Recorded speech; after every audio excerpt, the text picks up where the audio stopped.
Good evening, Professor Rivera.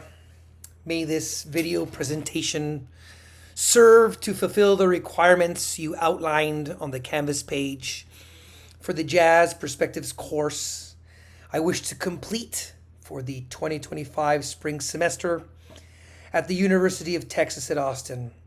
I chose a recording slightly outside of your timeline because I am extremely familiar with the musical content of this recording slash album, as well as the ensemble itself. I have been following this band for over a decade, and I truly feel that they are one of the true innovators of the 21st century. So I will begin to read from my script. An analysis of the direction of jazz requires inherently a retrospective examination in order to recognize the patterns of progression since the origins of this truly American art form. In that vein, let us consider some of the attributes that have been employed to describe jazz through the decades since its birth in early 20th century New Orleans. To me, the central tenet of jazz is irrevocably improvisational within or without a set of ambiguous or stringent guiding principles. Collective improvisation, for example, can be utilized to describe both the early jazz of the 1920s, spearheaded by champions of the era such as King Oliver, Sidney Bechet, Louis Armstrong, and Jelly Roll Morton, and the free jazz movement of the late 1950s, led by Ornette Coleman, Cecil Taylor, Eric Dolphy, and John Coltrane. The distinction between these jazzmen of their respective eras is eradicated when conceptualized through this overarching attribute, which I believe holds true to this day. Regardless of the collective cacophony the unfamiliar might associate with collective improvisation, this attribute can be recognized even in current working slash recording artists such as Snarky Puppy, the group I have chosen to represent the scope of current jazz trends. A clear example of this can be found on track 8, Quartermaster of their 2012 album, Ground Up.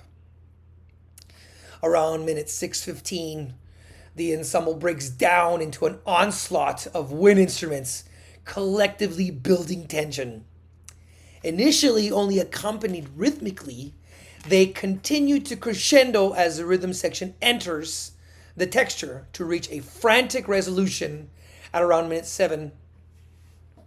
In addition to this, the resemblance between Snarky Puppy's horn line and the front lines of the 1920s are almost identical. Consisting of 3 trumpets, 1 trombone, and 1 saxophone, the only discrepancy lies in the evolutionary preference for saxophone over clarinet, as well as an extra trumpet or 2. Thanks to early innovators such as Sidney Bechet, a clarinetist turned saxophonist, this modification is easily traced. To contrast my proposed central tenet of jazz, I will pivot my attention to what some might consider a more integral characteristic of jazz, the written arrangement. However far off the practitioners of jazz may stray in any given performance slash recording, they all originate from some sort of foundational composition. Regardless of form, ensemble, era, or even genre, the written rock upon which we have built our church remains true to its genesis to present day. Though one can argue exceptions to this rule, I believe that this is most often the case. This in turn requires that the musicians have some sort of formal training on European instruments. Though the training ground for said classes of students has shifted dramatically towards the collegiate, even the great Louis Armstrong began his musical journey under the guidance of musical mentors. Snarky Puppy is no exception. Formed in 2004, this ensemble began its journey at the University of North Texas, one of the nation's most respected jazz programs. Lynn Seaton, Brad Lely, and Alan Baylock, to name a few, all have inspired and mentored countless generations of musicians, including Snarky Puppy, through this program and continue to do so to this day. The ability to shift from specific arrangements to improvisational solo sections is undeniable. And in order to master this, one must know how to read music. The level of proficiency is irrelevant. Whether you spend hours learning a tune note by note, or you are able to read an entire arrangement on sight, this skill set is both foundational and necessary. On a similar note, the ability to read music begs the necessity of great arrangements, which in turn demands great arrangers. The Fletcher Henderson and Duke Ellington big bands, consisting of larger iterations of the New Orleans front lines, expanded to include entire sections of horns. From 3 horns to 3 sections of horns, these bands were the perfect breeding grounds for jazz's first great arrangers. It was in these ensembles that Don Redman, Billy Strayhorn, and even Duke Ellington himself developed their compositional prowess. I will take one of the Duke Ellington Big Band's most iconic compositions, written and arranged by Billy Strayhorn, take the A Train, to illustrate the complexity of the form.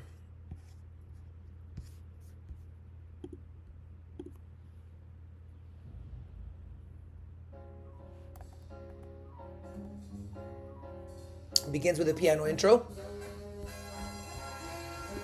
Then we jump into the A section, led by the saxophones, accompanied by the horns, brass. I mean brass.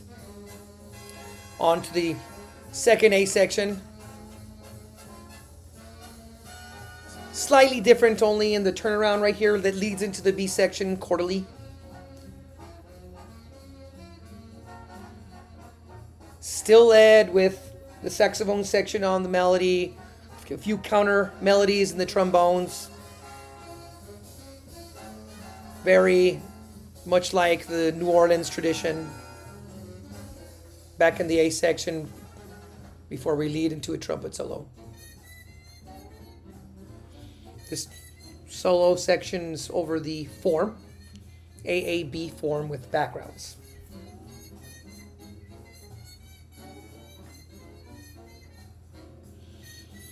Again, one never knows what's going to happen on the bandstand during a solo.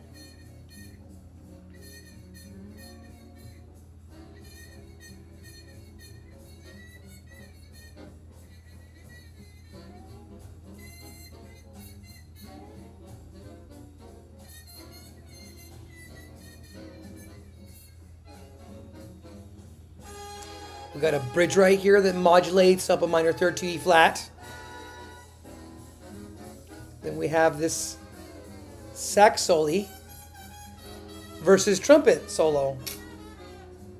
Again, a call and a response that's very traditional in the jazz history.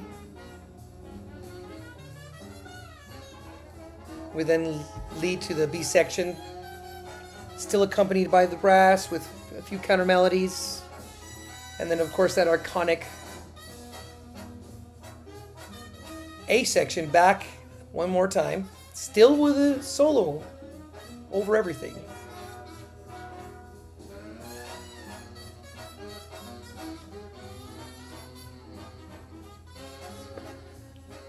I'm going to tag on the A section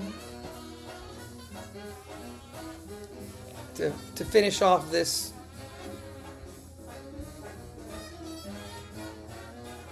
coda,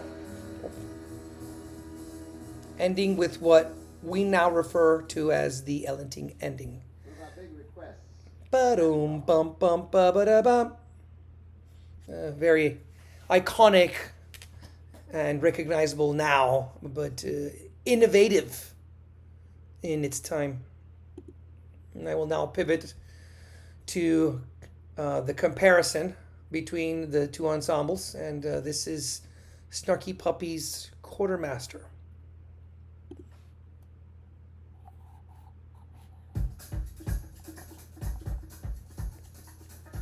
Beginning with the drum intro, you see the similarity already with a drum intro, an intro in general. The adding of the bass groove is just an extension of the intro. So again, evolution of intros, maybe to expand them and give more breadth to their presence musically. Then we come in with the A section here. This is where the horn comes in. The horn section comes in.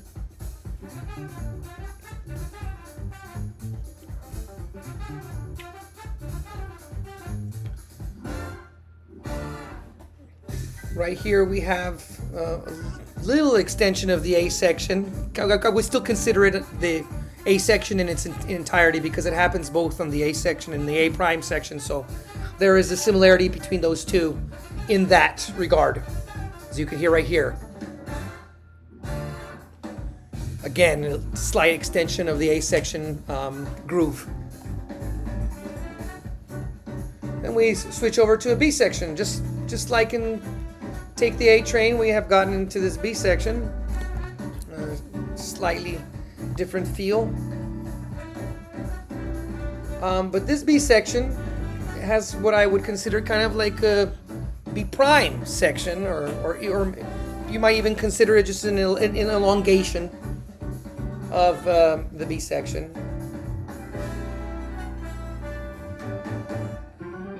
And then we have what I call is a C section, and so instead of going back to the initial A section, we have kind of this shift, and so this is where kind of like, you know, the distinction between the two ensembles slightly begins to shift. But just like the Duke Ellington arrangement of Take the A Train, you can see that immediately after the written arrangement we jump into a solo of sorts.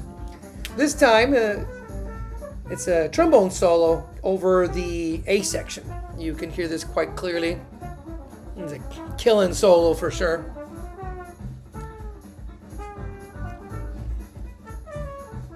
And once again, it's over the A section. As you can see, trumpet solo, trombone solo. We're still in the general vicinity of kind of like a connection between these two arrangements, separated by almost a century.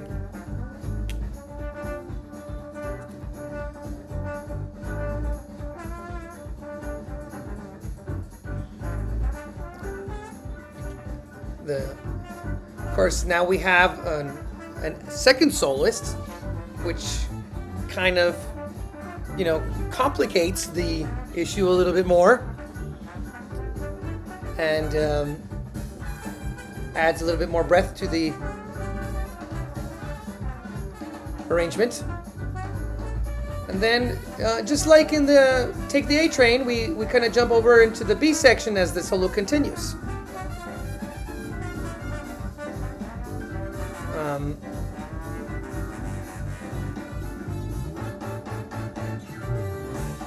So we have now the C section slash, I don't know if you want to qualify this B prime section or not. It could probably just be just a B section, a shorter B section, but definitely a C section where the solo continues. As you can hear, the C section, maybe that last section was kind of like an expansion of the B section more. I think that's why I wrote that, actually, because this is definitely the C section now, as the solo continues. And just like the trumpet solo over here, we have a bridge where in Take the A Train we modulate up a third. Here we have a drum breakdown, which kind of leads into a bridge. So again, just a little bit more of a complexification of what would have been for us now a traditional form, which for them was probably a complexification of what came before that. This bridge, however, takes us completely into a new place. It seems to me that the Snarky Puppy likes to do this thing where they build musically through texture, and it's one of the things that they do throughout this composition or this arrangement entirely, where simplified, very not just percussion, and then you add the rhythm section as a texture, and then you add horns again. And it's the same thing that happens time and time again throughout this recording. We are now, we were at the bridge, we added the rhythm section, the bridge continues.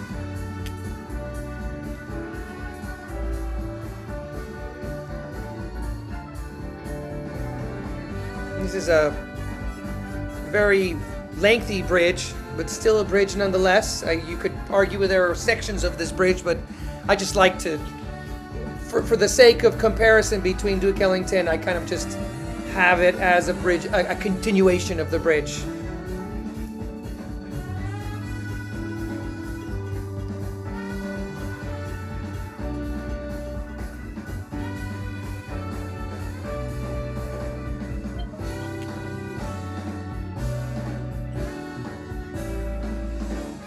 And the main reason I chose this recording is this part right here, this collective improvisation. It just screams New Orleans to me for some reason. It's in concept, not necessarily in application, but in concept, it's just you feel obviously heavy on the 2 and 4, very second line types of beats, with a modern twist, but heavy on the 2 and 4 the entire time, heavy on the 2 and 4. But you never lose this traditional grasp, which basically I think is part of their training. And again, just a giant crescendo. Again, it's another giant crescendo. Collective improvisation, add rhythm section to build the texture, and they're just up again. They're just up again to this A section, and then boom, piano solo breakdown.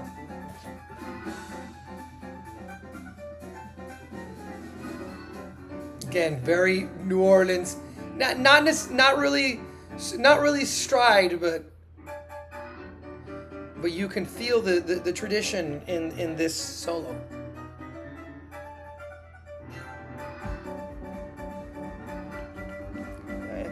I would almost like he's invoking Art Tatum or something like that, you know. And again, another texture built with the addition of the rhythm section. This is a compositional tactic that they have developed, specifically in this recording, but in many others as well. The section of collective improvisation is leading up to this, and the ending is a lot shorter. Contrary to the coda, which has a tag, which would be like the traditional way of doing this, it's just, again, what's a collective cacophony. There's no traditional ending, but they do call back to the intro, so in a certain regard, it does have a hint of a tradition in that. I've never met your parents. One of my favorite videos of all time, if I'm being quite frank. As you can see, there are several musical parallels between these ensembles that are separated by almost an entire century. This seamless shift between the written and the unknown can be ascribed to each and every musician's stringent training with respect to the written and unwritten notation. Both bands also consist of very large ensembles. Duke Ellington's band clocks in at a total of 17 with 5 saxes, 4 trombones, 4 trumpets, piano, guitar, bass, and drums. Snarky Puppy clocks in at 16 with 3 trumpets, 1 trombone, 1 sax, 3 guitarists, 3 keyboardists, organ, piano, Fender Rhodes, bass, drums, and 3 percussionists. While one might consider the Duke band to be a traditional lineup, one must remember that for the era, the big band was a great expansion on the tradition of the time. The same can be stated for Snarky Puppy with respect to the fusion bands of the early 1970s. Though Chick Corea had several iterations of his ensembles through the years, to my knowledge, he never had more than one keyboardist or guitarist at a time. Like the expansion of the front lines into the horn sections of the big band era, Snarky Puppy expanded the percussion, guitar, and piano, or keyboard, because it's into entire sections of musicians, with obvious connections to the fusion era through the emphasis of synthesized and electronic timbres. You can make a clear connection between the expansion of these ensembles through the utilization of entire sections over singular voices, clearly orchestrated and conceptualized on paper, manifested through mastery. To conclude, I believe that the ever-changing definition of what makes jazz jazz is everlasting. There will always be the necessity for the keepers of the light to stay true to what history has clearly established as relevant, while evolution simultaneously demands innovation. One can only sit back and watch history unfold as we strive to make our mark on what may one day become tradition. Thank you.